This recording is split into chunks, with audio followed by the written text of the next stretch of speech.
Halo. Sampurasun. Wilujeng sumping di channel Pak Iwan hiji genep 2. Kumaha kabarna sadayana? Mudah-mudahan sadayana aya dina kaayaan sehat.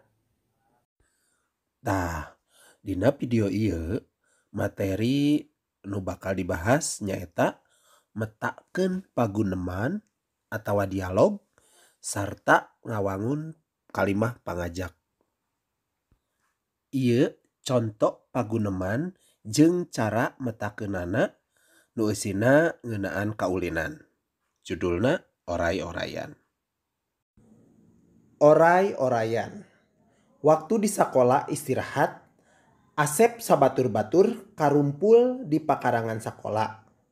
Kabeneran poena keur cangra taya aling-aling pihujaneun. Batur-batur. Urang ayeuna rek ulin naon? Urang ulin ucing sumput yuk. Bosen ah. Ulin ucing sumput wae. Kumaha lamun urang ulin lalandakan? Teu apal ah. Ulin lalandakan mah. Kumaha lamun urang ulin oray-orayan? Hayulah. Urang ulin oray-orayan. Satuju.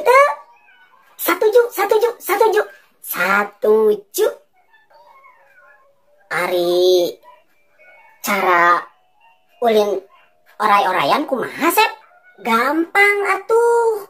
Akhirna Asep nerangkeun ka babaturanana kumaha cara ulin oray-orayan.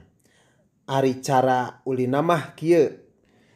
Barudak nu rek arulin oray-orayan samemehna silih cekel tak-tak heula.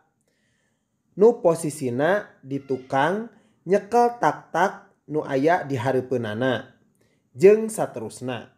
Geus kitu maju ka kenca, ka katuhu, ka tempona ngaleor siga oray. Bari luar leor teh urang kakawihan.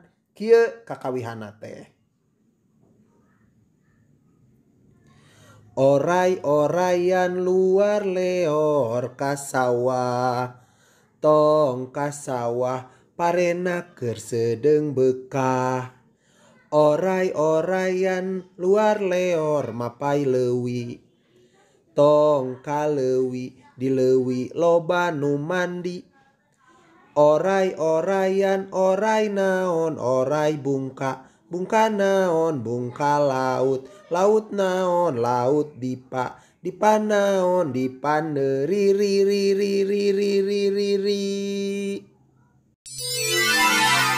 Dina paguneman aya sababaraha kalimah pangajak. Tah, nu kumaha ari kalimah pangajak teh? Yuk, urang titenan contona. Hasan ngajak babaturana ulin ucing sumput. Kalimah pangajakna nyaeta urang ulin ucing sumput yuk.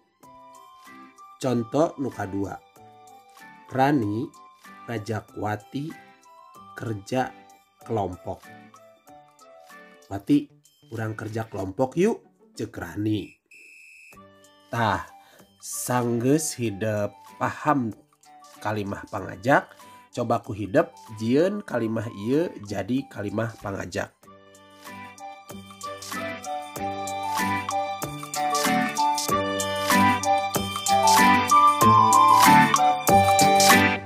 Tulis jawaban di buku tugas sarta laporkeun ka guru sewang-sewangan. Hatur nuhun kana perhatosanana. Salam semangat. Semangat.